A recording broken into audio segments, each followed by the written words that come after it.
Taman Boston Puri Suryajaya adalah ensiklopedi solat menurut Al-Quran dan As-Sunnah.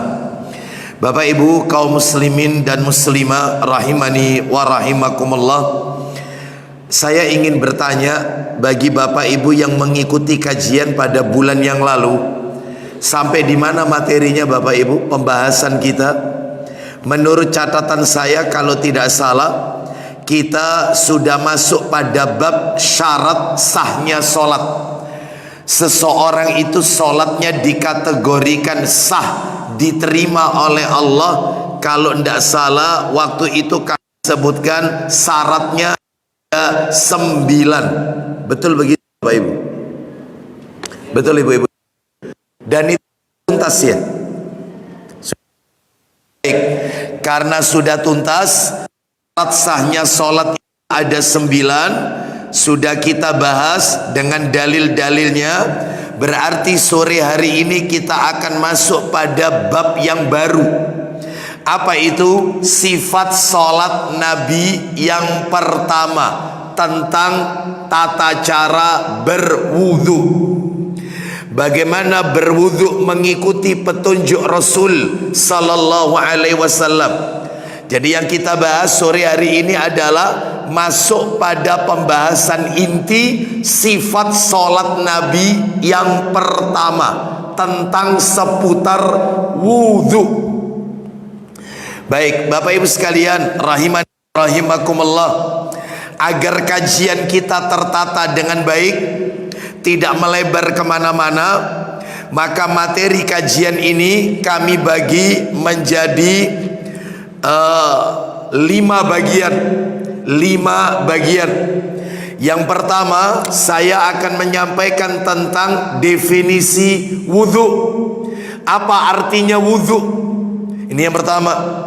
Yang kedua, saya akan menyampaikan tentang keutamaan orang yang suka berwudhu. Batal wudhu lagi, batal memperbaharui wudhu lagi. Apa keutamaannya orang itu kalau suka bersuci, berwudhu? Ini yang nomor 2. Yang nomor 3, materi yang akan kami sampaikan, lah ini penting yang nomor 3. Yang ketiga adalah kondisi-kondisi atau keadaan-keadaan disunnahkannya kita untuk berwudhu. Jadi kapan saja kita itu disuruh berwudhu, dalam keadaan apa saja kita itu disyariatkan untuk berwudhu. Lah itu materi yang nomor 3 itu. Dan itu penting itu, nomor 3. Yang keempat, nah ini nggak kalah pentingnya yang nomor 4. Dan ini termasuk materi inti kita ini, nomor 4. Apa yang keempat? Kaifiyah wudhu, tata cara berwudhu. Mulai dari yaitu niat, mulai dari membasuh yaitu telapak tangan, mulai dari berkumur sampai mencuci kaki. Bagaimana tata cara wudhu yang benar? Nah itu materi nomor 4. Adapun materi terakhir yang kelima adalah pembatal wudhu. Apa yang menyebabkan wudhu kita ini menjadi batal? Nah ini perlu diketahui. Sebab terkadang kita tidak paham kalau ternyata hal tersebut bisa membatalkan wudhu kita. Lah pembatalnya apa? Insya Allah nanti itu materi ujung ya, materi terakhir, materi yang kelima itu. Sekarang kita awali saja, masuk yang pertama dulu. Jadi supaya enak belajarnya, tersistematis, urut, tidak melebar kemana-mana. Yang pertama apa Bapak Ibu yang akan kita bahas tadi? Definisi wudhu. Pak Bu rahimani wa rahimakumullah, kalau kita berbicara tentang definisi, maka tidak terlepas dari 2 hal. Ada definisi secara bahasa, ada definisi secara istilah syar'i. Nah, definisi secara bahasa itu kalau di bahasa Arab kan lughawi. Definisi wudhu secara lughawi. Kalau bahasa kerennya itu etimologi. Nah, apa definisi wudhu secara bahasa. Wudhu itu ternyata diambil dari asal kata al-wadho'ah. Al-wadho'ah itu wudhu, ya, yang artinya adalah bersih atau cerah. Itu wudhu. Jadi Bapak Ibu kalau ditanya wudhu itu artinya apa, dijawab saja. Menurut bahasa lugawi atau etimologi, wudhu itu artinya cerah atau bersih, bersih atau cerah. Karena diambil dari akar kata bahasa Arab al-wadho'ah. Sedangkan kalau menurut definisi istilah syar'i, kalau bahasa kerennya itu terminologi. Nah, apa artinya wudhu? Wudhu itu adalah, lah ini yang agak panjang definisinya.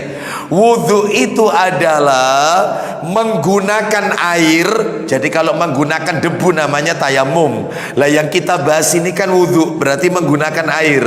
Saya ulang, definisi wudhu adalah menggunakan air pada tempat-tempat tertentu. Jadi tidak semua bagian tubuh anggota tubuh kita terkena air, enggak, cuman bagian-bagian tertentu aja. Saya ulang, menggunakan air pada tempat-tempat tertentu untuk menghilangkan sesuatu. Nah itu, untuk menghilangkan sesuatu yang menghalangi sahnya sholat. Nah itu, jadi untuk menghilangkan sesuatu yang menghalangi sahnya sholat. Jadi kalau orang itu kena najis, orang itu terkena hadas, maka dia kan berwudu. Untuk menghilangkan hadas itu wudu, untuk menghilangkan najis itu wudu. Nah seperti itu Bapak Ibu sekalian. Jadi ini menunjukkan kepada kita definisi wudhu secara bahasa itu bersih atau cerah. Sedangkan kalau secara istilah menggunakan air pada tempat-tempat tertentu di tubuh kita untuk menghilangkan sesuatu yang menghalangi sahnya sholat. Itu yang nomor 1. Sekarang kita akan masuk materi nomor 2. Apa tadi yang nomor 2 tadi? Yang nomor 2 apa tadi? Keutamaan orang yang suka berwudu. Apa keutamaannya? Sebenarnya banyak Bapak Ibu keutamaannya. Karena mengingat waktunya, saya sampaikan 3 saja. Mudah-mudahan 3 ini mewakili dari sekian banyak keutamaan berwudu. Mudah-mudahan 3 ini mewakili. Saya sebutkan 3 saja. Apa keutamaan wudhu itu? Makanya jangan pernah meremehkan wudhu Bapak Ibu. Sampai-sampai Nabi itu mau tidur aja wudhu, bangun tidur wudhu. Bayangkan ya. Jadi setiap saat dalam keadaan suci. Nabi keluar dari toilet setelah buang hajat wudhu. Seperti itu. Terus begitu. Apa keutamaannya? Saya sebutkan 3. 1, yang pertama, wudhu itu dapat membersihkan dosa. Orang yang berwudu itu bisa melunturkan dosa-dosanya. Loh, coba. Mana dalilnya? Minta tolong Abu Hurairah. Kitabnya ada di sini. Insyaallah. Hafadzal. Ada mic-nya? Mic-nya ada? Tidak ada. Ya. Silakan dikeluarkan semua kitabnya. Yang pertama, keutamaan berwudu itu adalah bisa membersihkan dari noda-noda dosa, melunturkan dosa. Mana dalilnya? Dalilnya silakan bisa dibuka kitab Sahih Targhib wa Tarhib jilid 1 nomornya 182.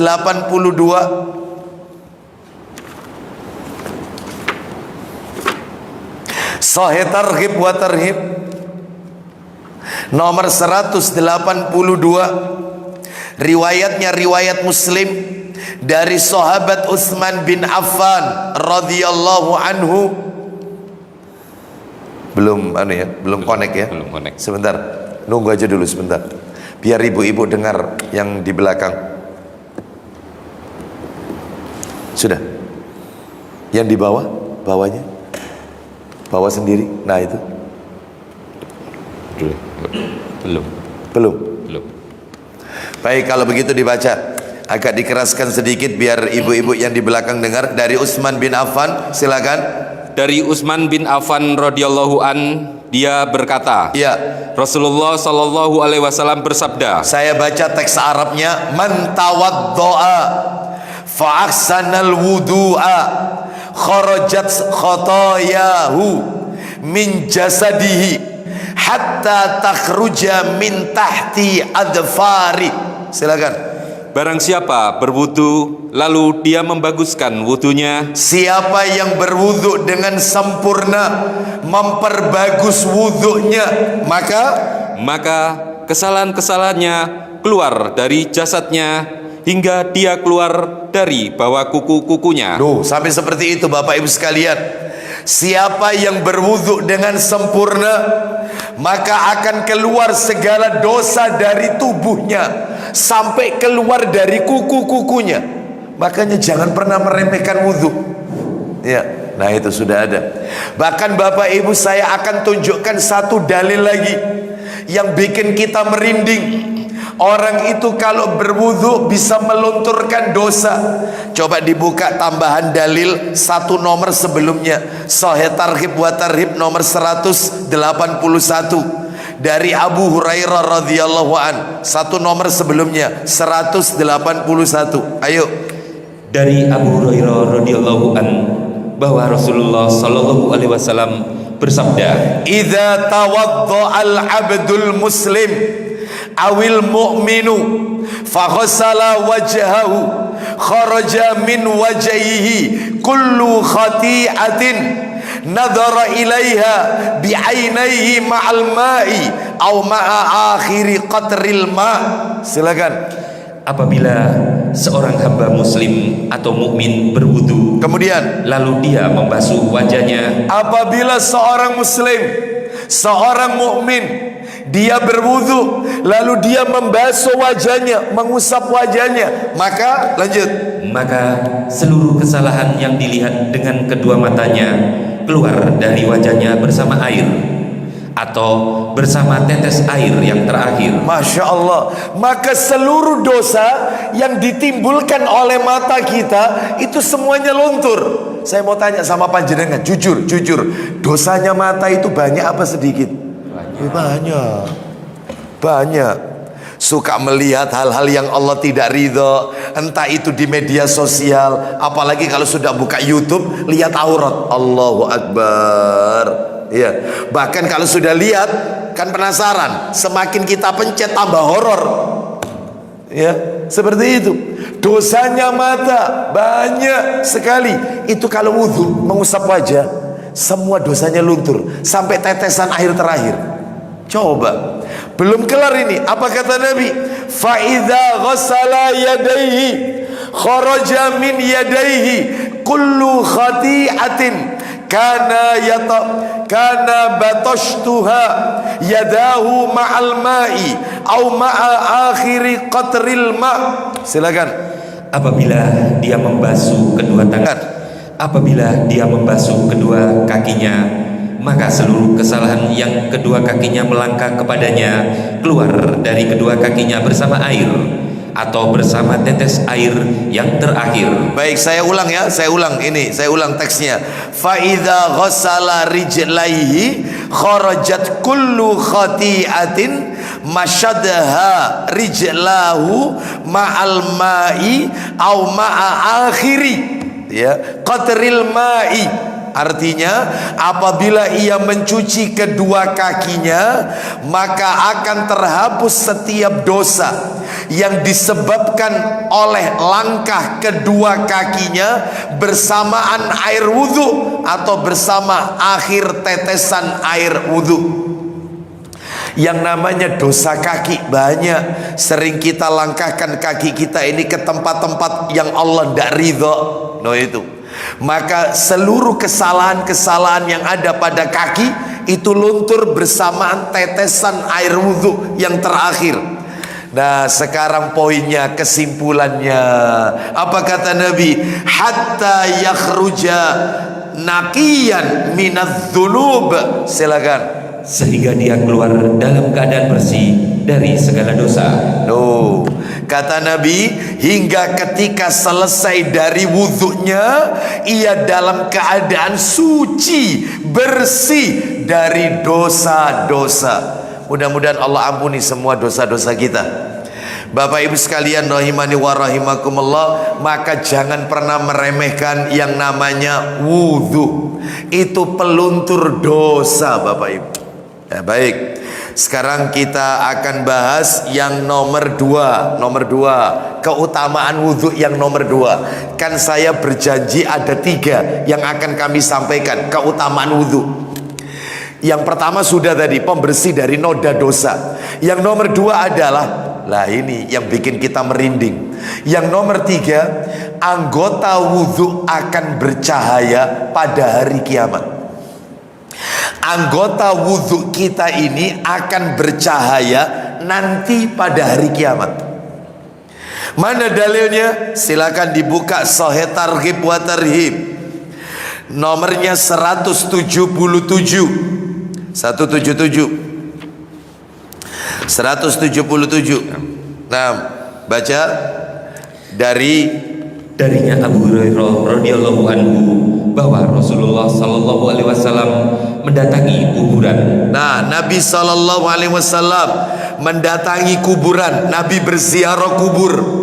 Lalu Nabi mengucapkan doa ziarah kubur. Assalamualaikum ahlad diyari minal mu'minina wal muslimina wa inna insyaallahu bikum lahikun. Itu doanya ziarah kubur. Lanjutkan Abu Hurairah, lanjutkan, teruskan. Beliau bersabda, iya, Assalamualaikum negeri kaum mukminin. Terus, kami insya Allah tidak lama lagi akan menyusul kalian. Kata Nabi, tidak lama lagi kami insya Allah akan menyusul kalian. Teruskan, belum kelar hadisnya, silakan. Aku ingin bahwa kita telah melihat saudara-saudara kita. Mereka berkata, ya, bukankah kami adalah saudara-saudaramu ya Rasulullah? Jadi Nabi itu bilang sama para sahabat, aku ini pengen ketemu dengan saudara-saudara kita. Katanya para sahabat, wahai Rasulullah, bukankah kami ini saudaramu juga? Katanya Rasulullah, kalian itu sahabat-sahabatku. Yang aku maksud saudara-saudara kita adalah mereka yang akan hidup di akhir zaman. Sekarang belum muncul mereka, tapi akan muncul nanti di akhir zaman. Berarti yang Nabi maksud itu kita, jamaah al-muhajirin, Bapak Ibu sekalian. Yang Nabi sedang bicarakan itu kita. Kita belum hadir waktu itu, tapi Nabi sudah nyeletuk. Apa kata Nabi? Yang tak maksud aku kepingin ketemu dengan saudara-saudara kita adalah mereka yang tidak hidup zaman sekarang, tapi akan hidup nanti di akhir zaman. Sahabat tanya, apa kata sahabat? Bagaimana anda tahu wahai Rasulullah kalau itu adalah saudara-saudaramu, sedangkan engkau meninggal lebih dahulu, mereka tinggalnya hidupnya setelah engkau. Gimana caranya anda mengenali mereka wahai Rasulullah? Bagus pertanyaannya. Lanjut Abu Hurairah, teruskan aja. Beliau menjawab, ya, kalian adalah sahabat-sahabatku. Terus, sementara saudara-saudara kami adalah orang-orang yang belum datang. terus Mereka bertanya, ya, apa kata para sahabat? ya Rasulullah, Naam. bagaimana engkau mengetahui orang-orang yang belum datang dari kalangan umatmu? Baik, gimana caranya kau mengenali umatmu sedangkan mereka sekarang belum ada? Nabi memberikan perumpamaan. Apa kata Nabi? Bagaimana menurut kalian kalau ada seseorang yang memiliki seekor kuda, yang kuda itu kepala keningnya putih, kaki-kakinya putih, bagian belakang tubuh kuda itu putih, sedangkan kuda itu berada di tengah-tengah kerumunan kuda-kuda yang semuanya warnanya hitam semuanya. Lalu Rasul bertanya, kira-kira si pemilik kuda yang kepala kaki-kakinya putih bisa mengenali kudanya atau tidak?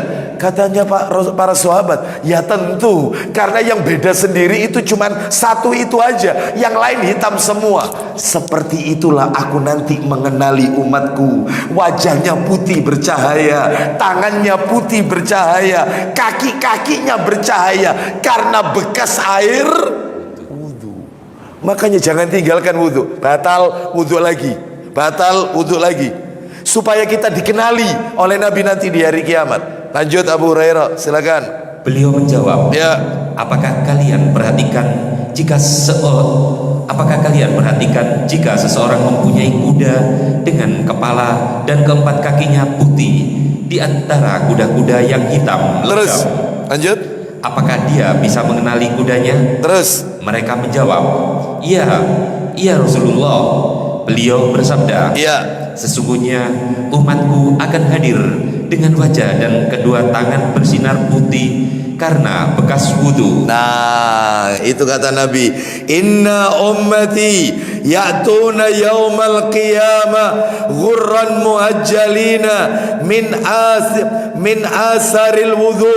Sesungguhnya umatku nanti akan datang pada hari kiamat, yaitu dalam keadaan dahinya, tangannya, kedua kaki mereka bercahaya karena bekas air wudhu. Sekali lagi Bapak Ibu, saya menasihati diri saya dan kepada Bapak Ibu sekalian, ayo jangan pernah bosan dengan berwudhu.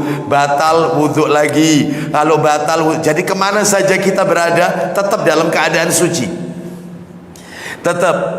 Ya, kalau bisa upayakan. Lagi berkendara, mohon maaf ini, buang angin, kentut, maka cari masjid terdekat. Cari. Lalu kemudian setelah itu kita wudhu sholat 2 rakaat, lalu kemudian kita lanjutkan perjalanan. Atau kalau tidak, yaitu misalnya kita berwudhu dengan air yang kita miliki, misalnya air mineral dan seterusnya. Jadi tetap upayakan di dalam perjalanan itu dalam keadaan suci, entah itu di pesawat, entah di kereta, entah di bis dan seterusnya. Kemana saja suci. Karena kita tidak tahu kapan kita dipanggil oleh Allah Azza wa Jalla. Kalau satu saat kita dipanggil oleh Allah, wafat di jalan, maka kita sudah dalam keadaan suci menghadap Allah Azza wa Jalla. Tetap dimandikan Ustaz, ya iyalah tetap dimandikan. Cuman kan meninggal dalam keadaan suci itu kan jauh lebih baik. Ya, baik. Jadi ini menunjukkan kepada kita pentingnya kita untuk menjaga wudhu. Ya, saya yakin Bapak Ibu, saya yakin dalam hati bertanya, Ustadz, berarti Ustadz orang berwudu itu berarti dia punya bekal cahaya? Iya, tubuhnya itu bercahaya, makanya Rasul bisa mengenali mereka, umatnya, tubuhnya bercahaya. Muncul pertanyaan, memangnya apa Ustadz keutamaannya orang itu kalau punya cahaya Ustadz? Loh besar. Bapak Ibu pengen tahu istimewanya orang nanti di akhirat itu punya cahaya. Apa istimewanya? Ayo tak tunjukkan dalil lain. Coba dibuka Al-Quran, Al-Qurannya dibuka, tak tunjukkan dalil yang lain. Al-Qurannya dibuka, Quran suratnya adalah, yaitu Quran surat, sebentar, suratnya surat nomor 57 Al-Hadid. Al-Hadid surat 57 itu Al-Hadid, ayatnya ayat 12 sampai 14. Kita dengarkan ya, merinding saya kalau baca ayat ini. Al-Hadid surat 57 ayat 12 sampai 14. Kita dengarkan. Allah Ta'ala berfirman ayat 12, 13 dan 14. Al-Hadid, Allah berfirman, يوم ترى المؤمنين والمؤمنات يسعى نورهم بين أيديهم وبأيمانهم بشراكم اليوم جنات تجري من تحتها الأنهار خالدين فيها ذلك هو الفوز العظيم 13. يوم يقول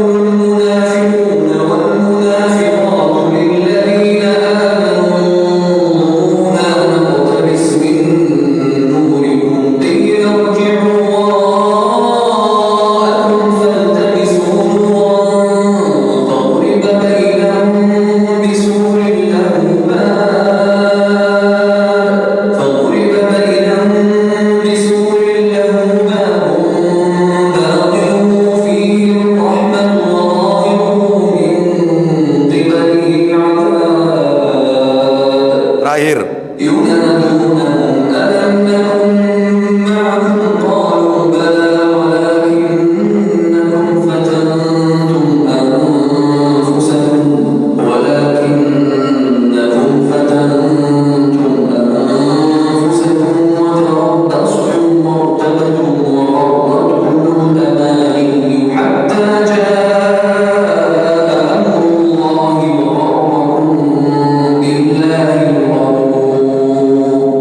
silakan baca 12. Pada hari engkau akan melihat orang-orang yang beriman, laki-laki dan perempuan. Lihat orang-orang beriman dari kalangan laki-laki dan perempuan. Bagaimana cahayanya? Lanjut. Betapa cahaya mereka bersinar di depan dan di samping kanan mereka. Loh, cahayanya ditaruh di depan oleh Allah, sama cahayanya ada yang ditaruh di sebelah kanannya. Lanjut, silakan. Dikatakan kepada mereka, Apa kata para penjaga, malaikat-malaikat penjaga surga? Silakan. pada hari ini ada berita gembira untukmu, Terus, yaitu surga-surga yang mengalir di bawahnya sungai-sungai. terus. Mereka kekal di dalamnya. Lanjut ayat 13 tentang orang munafik. Orang munafik gak dapat cahaya. Lanjut. Pada hari orang-orang munafik laki-laki dan perempuan berkata, Orang-orang munafik laki-laki dan orang-orang munafik perempuan. Lanjut. berkata kepada orang-orang yang beriman, Ya. tunggulah kami. Loh, lihat kata orang munafik, tunggu kami. Tunggu kami. Apa yang mereka minta? Lanjut. Kami ingin mengambil cahayamu. Orang munafik itu meminta cahaya orang beriman. Tunggu kami. Kami ingin minta cahaya kalian. Jadi intinya kalau gitu Ustadz, orang itu nggak bisa masuk surga kalau nggak punya cahaya. Iya. Makanya penting punya bekal cahaya. Salah satunya kalau kita pengen bercahaya nanti, wudhu. Ini bahasan kita. Perbanyak wudhu. Seperti itu. Termasuk nanti ada amalan-amalan yang panjenengan kalau pengen punya cahaya, nanti ada amalannya. Termasuk baca surat Al-Kahfi. Al-Kahfi tiap malam Jumat dan hari Jumat. Itu bisa mendatangkan cahaya. Nanti tak tunjukkan dalil-dalilnya. Jadi ini menunjukkan kepada kita jangan remehkan ini. Jangan remehkan. Kenapa?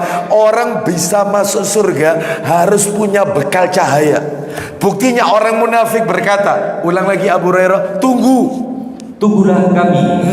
Kami ingin mengambil cahayamu. Terus Kepada mereka dikatakan, apa kata orang beriman kepada orang-orang munafik? Silakan. kembalilah kamu ke belakang dan carilah sendiri cahaya untukmu. Baik, cari sendiri cahaya. Apa katanya orang munafik ayat 14-nya? Silakan.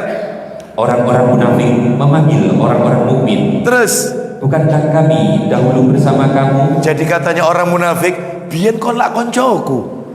Kamu dulu kan teman. Kenapa saya minta cahaya yang kau beri, yang kau miliki, kenapa kau tidak kasih? Biar dulu itu loh, kami itu teman akrabku. Saya minta cahaya karena dia nggak bisa masuk surga kalau nggak punya cahaya, nggak bisa. Lalu apa kata orang beriman? Silakan. Mereka menjawab, Apa kata orang beriman? benar. Benar, kalian memang temanku, kocokku memang. Iya. Ternyata lanjut. Tetapi kamu mencelakakan dirimu sendiri, dan kamu hanya menunggu, meragukan janji Allah, dan ditipu oleh angan-angan kosong sampai datang ketetapan Allah, dan penipu setan datang memperdaya kamu tentang Allah. Baik, jadi intinya berarti harus selektif mencari teman. Harus selektif mencari teman. Jangan sampai kita salah pilih dalam mencari teman. Bertemanlah dengan orang-orang beriman. Jangan berteman dengan orang-orang munafik. Orang munafik itu Bapak Ibu lebih berbahaya daripada orang kafir. Kalau orang kafir Bapak Ibu jelas tempat peribadatannya beda, jelas. Ya, ritual ibadahnya beda sama kita, jelas. Tapi orang munafik sholat bersama kita dia. Dia juga pakai peci, dia juga pakai sarung, bahkan dia juga pakai busana muslimah. Tetapi musuh dalam selimut, hatinya bertentangan dengan lisannya. Orang munafik itu seperti bagaikan air di daun talas. Hidupnya terombang-ambing, antara lisan sama hatinya selalu kontradiktif. Dia ngomong si fulan begini, tapi hatinya menentang. Itu orang munafik. Makanya lebih berbahaya orang munafik ini. Jadi musuh dalam selimut. Oleh karena itu, maka ini menunjukkan kembali ke materi kita, pentingnya kita punya cahaya. Lah Bapak Ibu tak tunjukkan supaya nanti di akhirat punya cahaya. Selain apa itu tadi, memperbanyak wudhu, ya, itu bekal cahaya. Yang kedua, membaca surat Al-Kahfi. Al-Kahfi, ya, mana dalilnya baca surat Al-Kahfi? Dalilnya Bapak Ibu, kalau ingin tahu silakan dibuka apa ini Al-Quran. Di dalam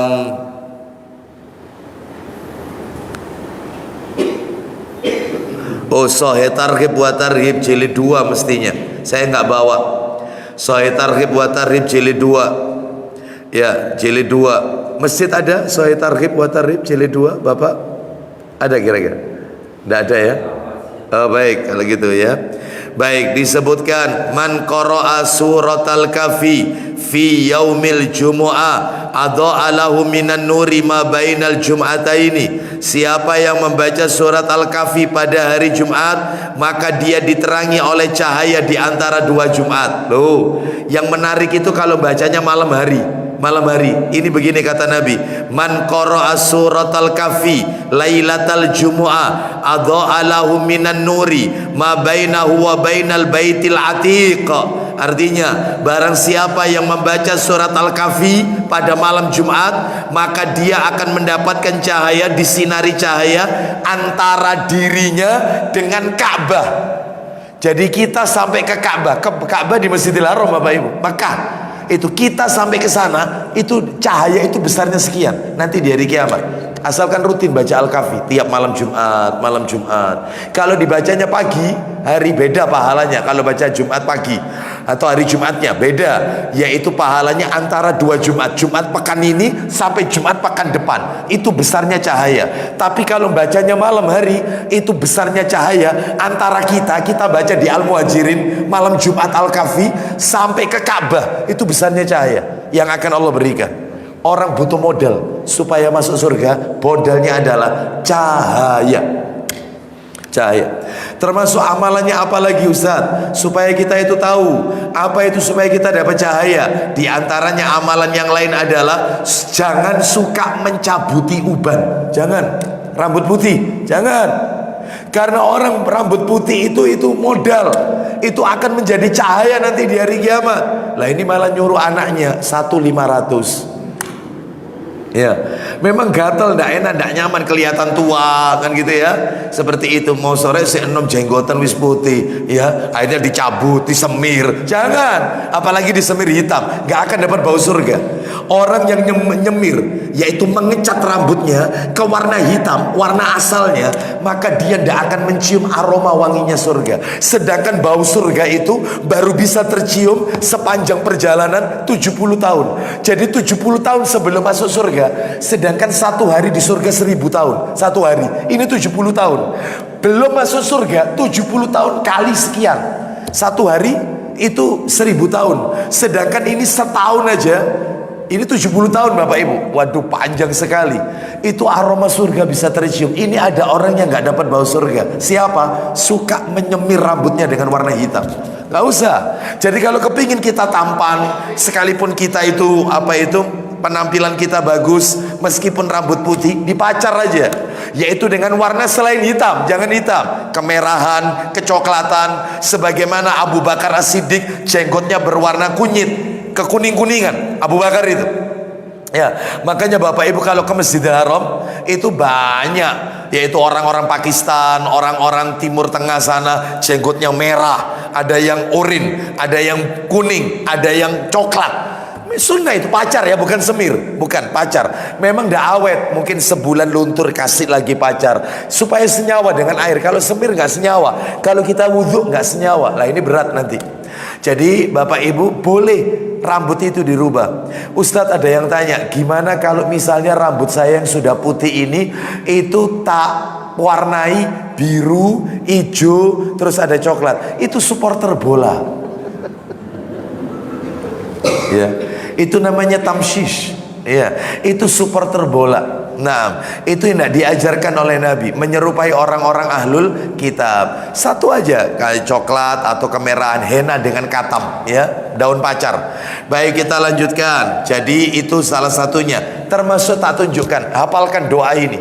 Ada satu doa dalam Al-Quran, saya ulang, ada satu doa dalam Al-Quran supaya kita mendapatkan cahaya nanti di hari kiamat. Doanya apa Ustadz? Coba tolong doa ini sering-sering dibaca Bapak Ibu, sering-sering dibaca. Doanya adalah dalam Al-Quran, yaitu disebutkan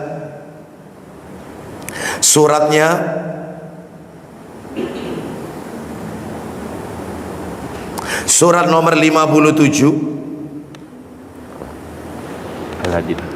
Ayatnya ayat sebentar. Rabbana atmim lana nurona, itu ayatnya. Sebentar. Surat 57 ayatnya ayat agak ke akhir mungkin ya. Sebentar sambil saya carikan. Rabbana atmim lana nurona.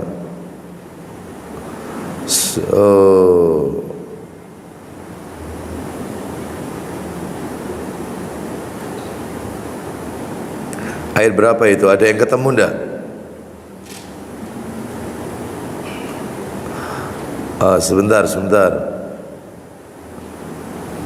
Sebentar sambil saya ingat ya Bapak Ibu sekalian. Itu ada di dalam Al-Quran.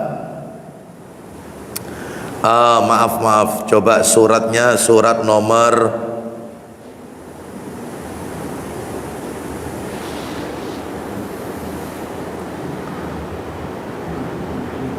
surat apa? At-Tahrim. Ya, surat nomor 66. Ayatnya ayat berapa Pak? 8 ya? 8 ya? Betul, surat nomor 66 ayat 8. Nah, surat nomor 66 ayat 8. Allah Subhanahu wa taala mengajarkan kepada kita doa, yaitu doanya di surat nomor 66 At-Tahrim ayatnya ayat 8. Rabbana atmim lana nurana waghfir lana innaka ala kulli syai'in qadir. Ya ayyuhalladzina amanu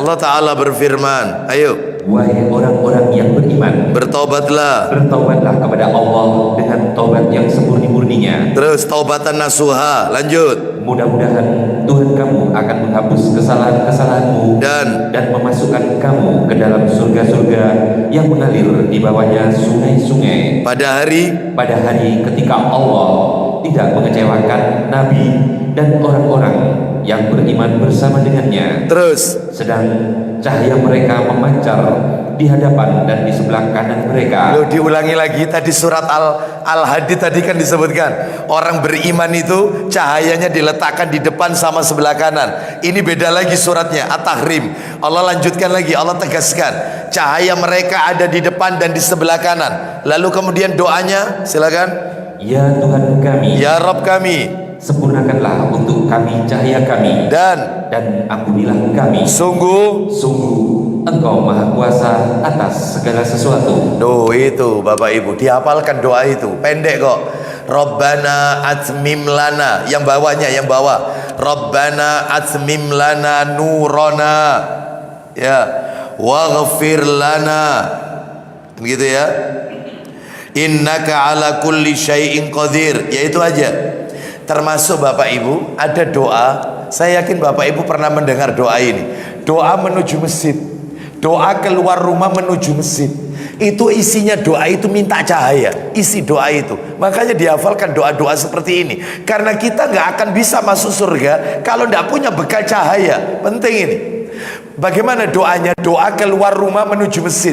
Doanya, Allahumma ja'al fi qalbi nuran wa fi basari nuran wa fi sam'i nuran wa an yamini nuran wa an yasari nuran wa fawqi nuran wa tahti nuran wa amami nuran wa khalfi nuran wa adimli nuran. Ya Allah, jadikanlah cahaya dalam hatiku, cahaya di penglihatanku, cahaya di pendengaranku, kanan kiriku cahaya, atas bawahku cahaya, depan belakangku cahaya, dan besarkanlah cahaya itu untukku. Itu riwayat Muslim itu. Hafalkan doa ini, doa minta cahaya. Ya, baik, mudah-mudahan Allah Subhanahu wa taala kelak di hari kiamat memasukkan kita ke dalam surganya. Kita lanjutkan sekarang keutamaan nomor berapa? 3 terakhir. Kan bahasan kita ada 5. 1 definisi, yang kedua keutamaan wudhu, yang nomor 3 kondisi disyariatkannya kita berwudhu kapan saja. Terus yang nomor 4 pembatal, yang nomor 4 apa? Tata cara wudhu. Yang nomor 5 pembatal wudhu. Kita masih berada di nomor 2, keutamaan berwudhu. Keutamaannya ada 3. Yang sudah saya sampaikan baru 2. Sekarang yang terakhir, keutamaan wudhu yang ketiga. Apa itu? Lah ini tidak kalah hebatnya ini nomor 3. Dapat mengangkat derajat seorang hamba di sisi Allah. Mengangkat derajat. Orang itu kalau suka berwudu, maka derajatnya terangkat di sisi Allah Azza wa Jalla. Masya Allah. Mana dalilnya? Abu Hurairah minta tolong, Sahih Targhib wa Tarhib nomor 192.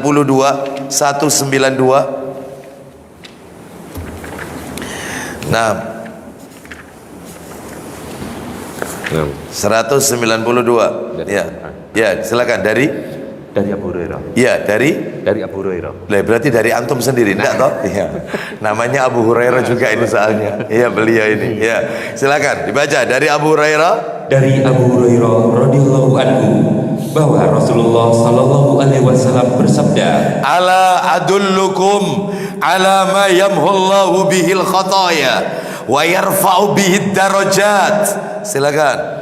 maukah kalian untuk aku tunjukkan sesuatu yang dengannya Allah menghapus kesalahan-kesalahan dan mengangkat derajat? Maukah kalian aku beritahukan, maukah kalian aku tunjukkan amalan-amalan yang bisa melunturkan dosa, mengangkat derajat nanti di hari kiamat? Sebentar Ustaz, mengangkat derajat ini maksudnya apa? Mengangkat derajat ini maksudnya adalah level surganya tambah tinggi, level surganya. Dan Bapak Ibu harus tahu, surga itu memiliki 100 derajat. 100 derajat surga itu. Seantara derajat yang satu sampai derajat yang berikutnya, derajat satu dengan derajat tingkatan level 1, surga level 2 di atasnya, seperti orang yang melakukan perjalanan 500 tahun. 500 tahun. Surga ini luas Bapak Ibu. Allahu Akbar, surga ini luas. Jadi orang kalau melakukan amalan-amal ini, levelnya tambah naik terus. Apa itu Ustaz amalannya? 3 amalan yang bisa melunturkan dosa, mengangkat derajat. Apa itu? Lanjut. Qalu bala ya Rasulullah. Silakan. Mereka menjawab, tentu wahai Rasulullah. Tentu wahai Rasulullah. Apa itu amalannya? 1. Isbaghul wudhu'i alal makarih. Silakan. Beliau bersabda, menyempurnakan wudhu dalam keadaan yang dibenci. Stop. Menyempurnakan wudhu dalam keadaan kondisi yang dibenci, kondisi yang sulit. Contohnya apa? Berwudhu di musim dingin. Oh, itu ya, berwudhu di musim dingin itu berat itu, tapi dia tetap nggak ngambil tayamum, dia tetap wudhu. Andai kata dia tayamum boleh, nggak apa-apa. Wong Rasul pernah kok, maaf saya minta maaf ya, Nabi pernah melakukan hubungan intim dengan istri beliau, kalau tidak salah Aisyah radhiyallahu anhuma. Setelah Nabi melakukan hubungan intim, biasanya Nabi itu berwudhu sebelum tidur. Wudhu dulu baru tidur. Jadi mandinya nanti diakhirkan, wudhu dulu kalau mau tidur. Lalu kemudian Nabi tidak wudhu, tangannya itu ditempelkan ke salah satu dinding rumah beliau. Nabi tayamum. Lalu ditanya, kenapa wahai Rasulullah engkau tidak berwudhu? Padahal air ada. Nabi mengatakan karena musim dingin dan beliau takut kedinginan. Gak apa-apa. Tapi kalau ada orang tetap nekat, meskipun dingin dia tetap wudhu pakai air, itulah yang namanya berwudhu di kondisi yang sulit, di kondisi yang dibenci. Saya masih ingat jamaah, pernah saya bawa jamaah umroh plus Palestina, umroh city tournya ke Palestina. Jadi ketika di Palestina suhunya itu kita lihat di HP, cek subuh ini, subuh dan hujan, sudah hujan dingin sekali. Itu kita lihat itu 3 derajat, itu air nyes. Ya, ibu-ibu pada waktu itu yang ikut pada waktu itu, waduh, ya apa ini Ustadz, tayamum Ustadz ya, tidak apa-apa tayamum. Memang terkondisikan, ada yang sudah mulai kondisi badannya nggak enak, flu, nggak apa-apa, daripada nanti memperparah. Tapi saya lihat ada jamaah yang tetap nekat. Jadi kalau dipakai kumur, rasanya nggak bisa gerak mulut ini, kayak es batu dimasukkan, dinginnya luar biasa. Tapi tetap nekat dia. Saya ingin dapat pahala Ustadz. Saya ingin dapat pahala, yaitu diangkat derajat saya di sisi Allah. Fadhal, tidak apa-apa. Seperti itu. Ini yang namanya berwudu di kondisi yang susah, sulit, sakit. Katanya dokter, jangan terkena air, nanti akan menghambat penyembuhan. Kalau kena air, dia tetap nekat. Meskipun tidak langsung disiram air, tetapi dimameli. Jadi tangannya sakit, diperban, digip misalnya, itu dimameli pakai air. Nah tetap, jadi tidak langsung disiram pakai air, dimameli, dia tetap wudhu. Dia tidak mau ninggalkan air, meskipun kalau tayamum sah, nggak apa-apa, wong terkondisikan sakit, tapi dia tetap memilih wudhu. Ya ini yang dimaksud berwudhu kondisi sulit, kondisi yang dibenci. Itu fadilahnya besar Bapak Ibu, besar itu, ngangkat derajat. Terus nomor 2, kata Nabi, wa kasratul khuta ilal masajid. Amalan nomor 2, silakan. Memperbanyak langkah ke masjid. Loh, suka melangkahkan kaki ke masjid Al-Muhajirin, untuk sholat berjamaah, untuk taklim, memperbanyak langkah ke masjid. Ya, loh Ustadz, saya ke masjidnya itu naik motor ya Ustadz. Ya, saya tidak jalan kaki. Ya katanya ulama, nggak apa-apa naik motor atau naik mobil, kalau bisa parkirnya agak jauh, supaya tetap keluar mobil, keluar kendaraan, tetap jalan. Ustadz nggak mungkin Ustadz, parkirnya sudah disiapkan sama Masjid Al-Muhajirin, ya depan masjid. Nggak apa-apa, tolong langkah kakinya dipersedikit. Jadi jangan panjang-panjang, sedikit. Karena fadilahnya melangkahkan kaki ke masjid, tetap melangkahkan kaki. Syukur-syukur rumahnya jauh, tapi kalau rumahnya Kletek ya tidak mungkin lah kayak saya gini ya. Rumah sepanjang Kletek jalan kaki, ya Allah. Sampai sini maghrib insya Allah ya, bubar kajian. Ya dalam hal ini semampunya ya, makanya kita parkir agak jauh, tetap jalan ya. Baik, kita lanjutkan. Jadi terus nomor 3, wantidharus sholati ba'da sholat. Silakan. Dan menunggu sholat sesudah sholat. Ini penting. Menunggu sholat sesudah sholat, terutama sholat fardu ini maksudnya. Contohnya, menunggu sholat isya setelah sholat maghrib. Jadi habis sholat maghrib di masjid dia nggak pulang, menanti isya sekalian. Dipakai baca Quran, dipakai berzikir, dipakai banyak berdoa, atau ngikuti kajian ba'da maghrib sampai isya. Itu yang dimaksud menunggu sholat setelah sholat. Lah kalau misalnya kajiannya habis subuh Ustaz, menunggu suruk isyraq sekalian sholat isyraq, apakah masuk hadis itu? Enggak, karena sholat isyraq itu sunnah, sedangkan subuh sholat wajib. Yang dimaksud menunggu sholat setelah sholat, 2 sholat fardu, bukan sholat sunnah. Dan terutama waktunya yang berdekatan, asar dengan maghrib. Tadi panjenengan sholat asar di Al-Muhajirin sebagian, terus tidak pulang, sekalian ikut taklim, nanti nunggu sampai maghrib. Nah itu dapat ya. Baik, kita lanjutkan. Jadi kalau bisa, terutama yang waktunya pendek itu maghrib ke isya ya, maghrib ke isya itu ya. Baik, kita lihat Bapak Ibu sekalian. Terus lanjut, kata Nabi, fadzalikumur ribat. Silakan. maka itu adalah ketaatan yang terus-menerus. Itu termasuk ketaatan yang terus-menerus. Itu termasuk ribat. Ribat itu ada dua. Ribat itu ada dua. Yang pertama ada ribat yang terkait di front peperangan untuk membela menegakkan Islam. Itu ribat. Ribat pertama. Ribat yang kedua terkait dengan secara ruhiyah, yaitu berkomitmen melakukan amalan-amalan ketaatan. Lah tadi Nabi mengatakan itu termasuk amalan ketaatan yang luar biasa. 3 amalan tadi. Masih ingat 3 amalan tadi apa? Yang bisa ngangkat derajat tadi? Yang pertama apa tadi? Ayo, lupa sudah. Menyempurnakan wudhu di saat apa? Saat susah, saat sulit. Nomor 2 apa? Suka apa tadi? Melangkahkan kaki ke masjid. Nomor 3 apa tadi? Yang bisa ngangkat derajat? Menunggu sholat 2 waktu sholat. Menunggu sholat setelah sholat. Menunggu sholat setelah sholat. Menunggu di antara 2 sholat fardu. Nah, itu ya. Baik Bapak Ibu sekalian, saya cukupkan sampai di materi nomor 3. Kita akan bahas yang nomor 3 sekarang. Nomor 3. Yang nomor 3 adalah kondisi atau keadaan disyariatkannya berwudu. Kapan saja. Kapan saja kita itu disuruh berwudu. Maka jawabannya adalah ada 13 keadaan kita disyariatkan untuk berwudu. Untuk berwudu. Apa itu? 1. Yang pertama ini. Yang pertama, ketika mau ke masjid, mau pergi ke masjid, wudu dulu. Jadi kalau bisa wudunya di rumah, jangan di masjid. Jangan, wudunya di rumah. Lah kalau misalnya di tengah jalan batal Ustaz, nggak apa-apa, nggak usah balik lagi pulang, nggak kelar-kelar nanti ya. Jadi ya tetap aja lanjutkan ke masjid, wudunya di masjid. Tapi dari rumah itu sudah suci, wudunya di rumah. Mana dalilnya? Ayo dibuka. Dalilnya Sahih Muslim, nomornya 627, Muslim 627, Muslim 627. Nomor aslinya 666, nomor asli.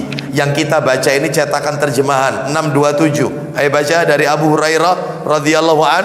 Dari Abu Hurairah radhiyallahu anhu, katanya Rasulullah sallallahu alaihi wasallam bersabda, Man tatahhara fi baitihi summa masya ila baitin min buyutillahi liyaqdi faridatan min faraidillah kanat khatwatahu ihdahuma takhuttu khati'atan wal ukhra tarfa'u darajatan. Silakan. siapa yang berwudu di rumahnya. Loh, di rumah. Ulang lagi. Siapa yang berwudu di rumahnya, Lanjut.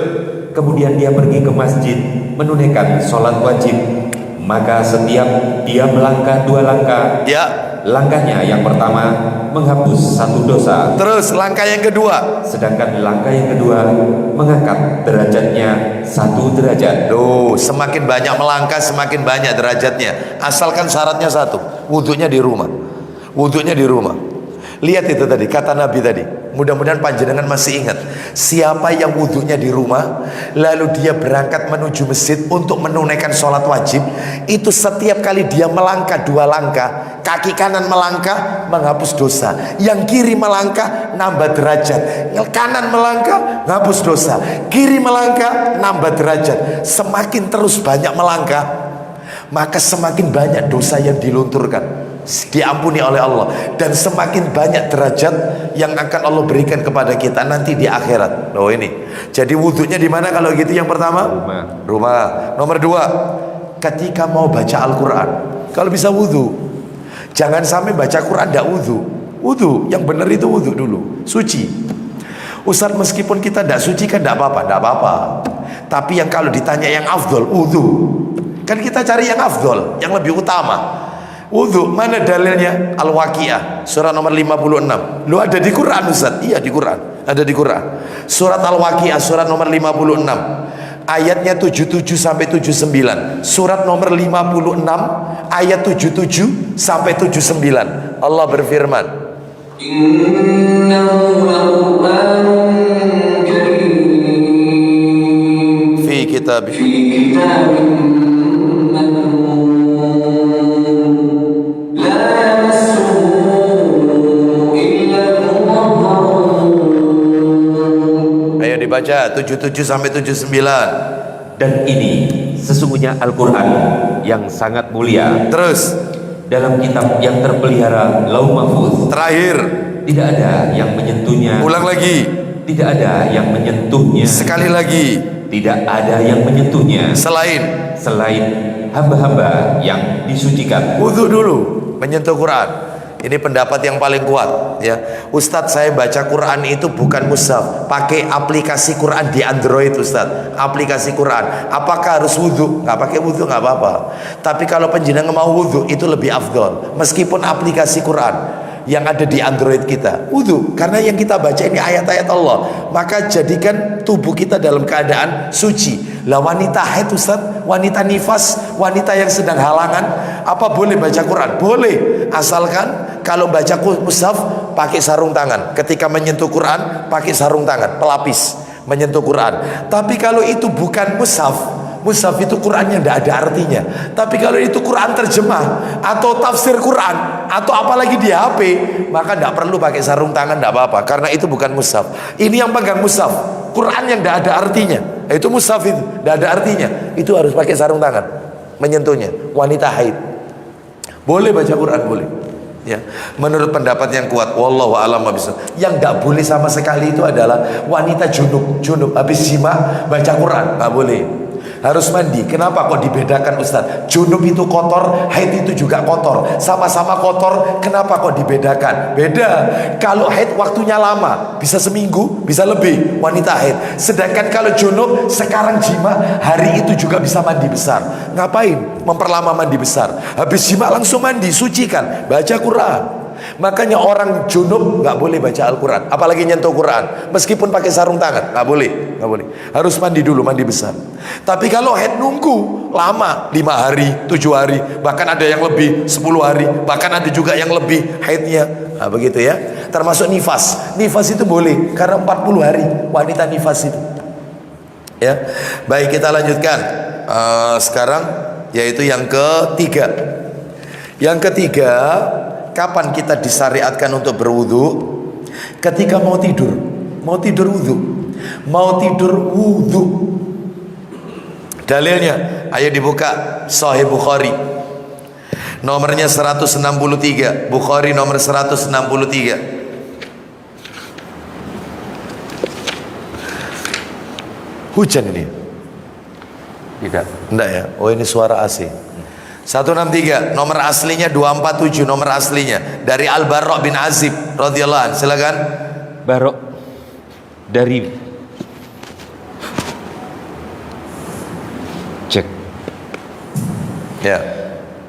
dari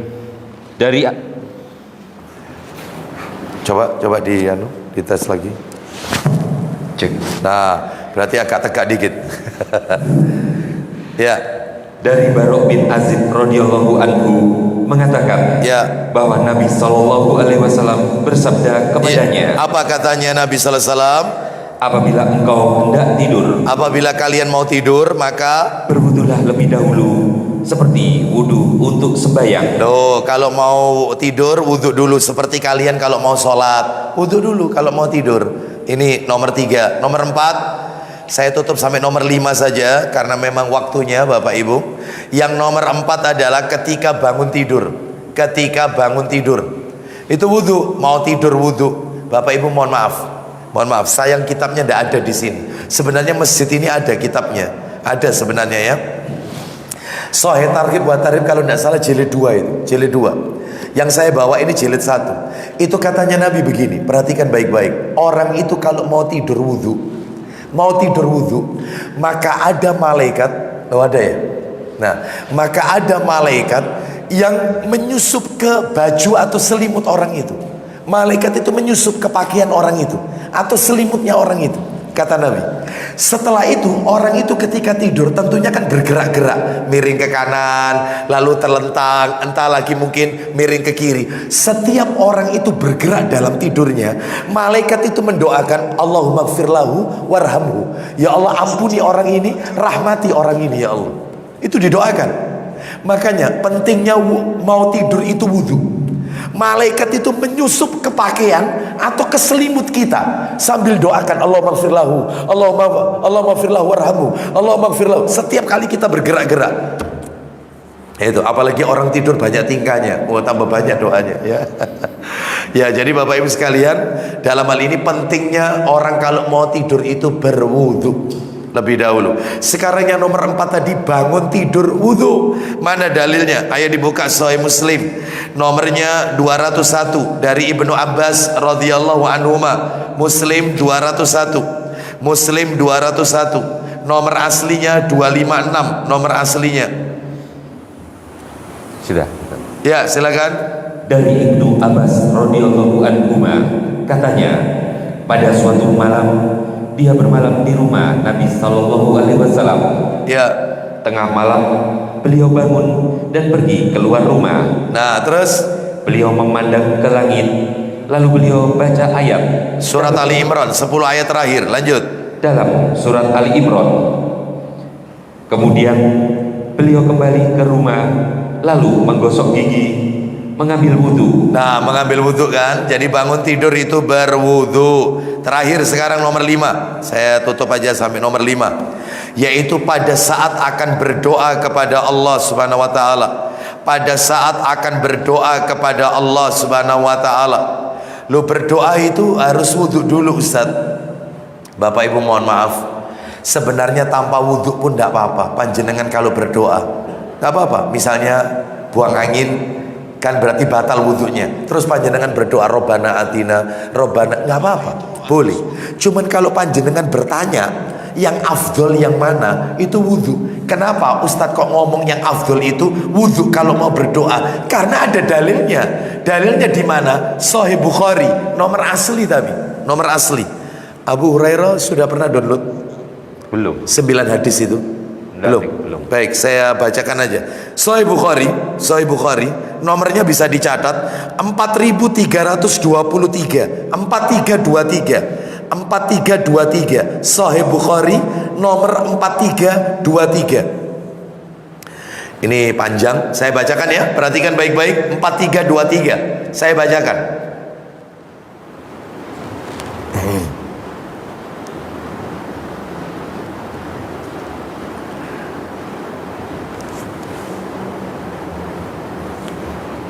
Ya.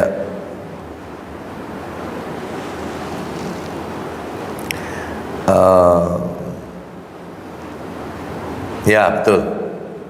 Silakan Abu Hurairah, minta tolong ini dibacakan. Dari Abu Musa radhiyallahu anhu. Silakan, agak panjang hadisnya, tapi nanti itu poin terakhir. Nggak apa-apa, kita baca aja. Kita dengarkan baik-baik kisahnya ini.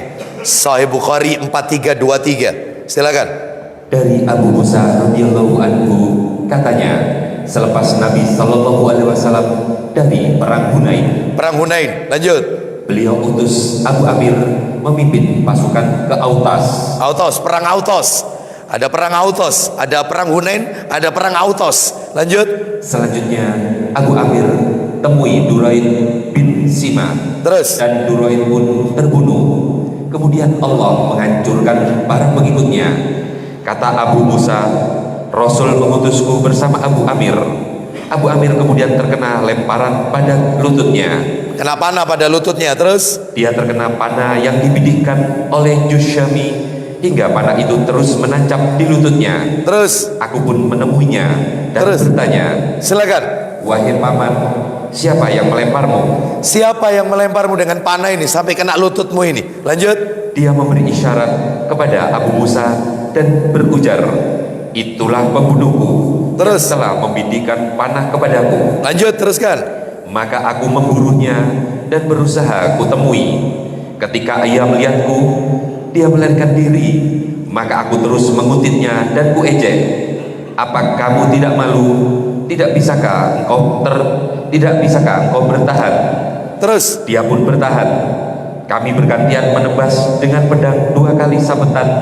Yang selanjutnya aku berhasil membunuhnya. nah, lanjut, teruskan. Kemudian kukatakan kepada Abu Amir, Allah telah membunuh kawanmu. Abu Amir kemudian berujar, tolong cabutlah panah ini dariku. Terus Maka aku mencabutnya sehingga lukanya mengalirkan air. darah. Terus Kata Abu Amir, wahai anak saudaraku, sampaikanlah salam kepada Nabi Sallallahu Alaihi Wasallam. tolong sampaikan, kirim salamku kepada Rasulullah sallallahu alaihi wasallam. Ini lututnya kena panah, ini dicabut, darahnya tambah mengucur. Terus lanjut. Dan sampaikan, mintakanlah ampunan untukku.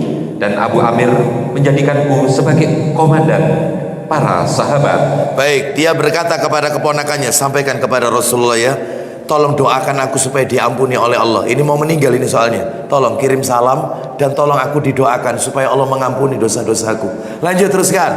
Dia masih bertahan beberapa saat, kemudian wafat. Wafat. Jadi panah itu diambil, dicabut dari lututnya, darah memancar, lalu dia meninggal. Tapi dia sebelumnya wasiat, sampaikan salamku kepada Rasulullah, mintakan ampunan untukku. Lanjut, setelah itu wafat. Teruskan. Aku pun pulang dan kutemui Nabi Sallallahu Alaihi Wasallam di rumahnya. Nah, ini ceritanya di sini. Baru ketemu nanti. Lanjut, silakan. Di rumahnya, di atas tempat tidur yang terbuat dari pelepah kurma, beralaskan kasur.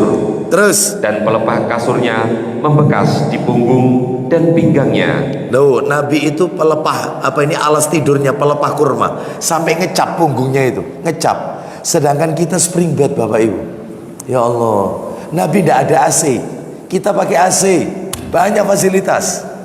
Tetapi Nabi kalau sholat sampai bengkak kakinya karena pengen disebut hamba yang pandai bersyukur. Padahal kehidupan rumah tangga Rasul seperti itu. Bayangkan Bapak Ibu sekalian, sampai seperti itu. Sedangkan kita memang betul sholat kita sampai bengkak, tapi bukan karena lamanya berdiri, kena asam urat soalnya. Itu beda sama Nabi. Nabi itu bengkak kakinya karena lama kalau sholat tahajud. Rokaatnya Nabi itu kalau tahajud itu rokaat pertama yang dibaca Al-Baqarah, An-Nisa, Ali Imran. Makanya sampai pecah-pecah kakinya, saking lamanya berdiri. Dan sebaik-baik sholat tahajud yang paling lama berdirinya, bukan sujudnya, bukan, lama berdiri. Makanya panjenengan kalau sholat tahajud boleh sambil baca Quran, boleh megang mushaf atau Quran ditaruh di depan sambil nanti habis lalu kemudian dibalik dilanjutkan lagi sholat, boleh, nggak apa-apa, sholat sunnah soalnya. Tapi kalau sholat fardu harus hafal. Sholat fardu harus hafal, nggak boleh lihat Quran di depan imam, nggak boleh. Sholat fardu. Tapi kalau sholat taraweh, sholat tahajud boleh karena sholat sunnah. Lanjut, teruskan, silakan. Kusampaikan kepada beliau segala berita kami dan juga berita Abu Amir yang menyampaikan pesan. Sampaikan kepada Rasulullah, mintakanlah ampunan untukku. Lanjut. Nabi meminta air. Nah, Nabi minta air. Lanjut, terus. Dan beliau berwudu. Loh, Nabi berwudu, mau doa itu loh. Wudu dulu, mau doa. Masa kita ya dalam hal ini mau berdoa nggak wudu? Rasul aja panutan kita mau mendoakan pamannya Abu Amir tadi itu, ya yang dicabut panahnya tadi itu, mendoakan ampunan, ambil air wudu dulu. Ya, wallah alam bisawab. Saya cukupkan sampai di sini Bapak Ibu sekalian. Jadi untuk yang berikutnya nomor 6 sampai nomor 13 insya Allah pada pertemuan berikutnya, insya Allah, karena waktunya mendekati maghrib. Baik Bapak Ibu, demikian. Karena memang materinya belum kelar, belum selesai, maka kita cukupkan saja sampai di sini. Insya Allah nanti kita akan sambung materi ini pada pertemuan-pertemuan berikutnya, insya Allah. Kita akhiri langsung aja dengan kafaratul majelis. Semoga menjadi tambahan ilmu yang bermanfaat. Mudah-mudahan amalan kita diridhoi oleh Allah dan kita dijadikan orang-orang yang istiqomah dalam ketaatan kepada Allah dan Rasulnya Sallallahu Alaihi Wasallam. Kita akhiri, wassallallahu ala nabiyyina wa ala alihi washabihi wasallam. Subhanakallahumma wa bihamdika asyhadu an la ilaha illa anta astaghfiruka wa atubu ilaik. Wa akhiru da'wana anil hamdulillahi rabbil alamin. Assalamu alaikum warahmatullahi wabarakatuh. Waalaikumsalam.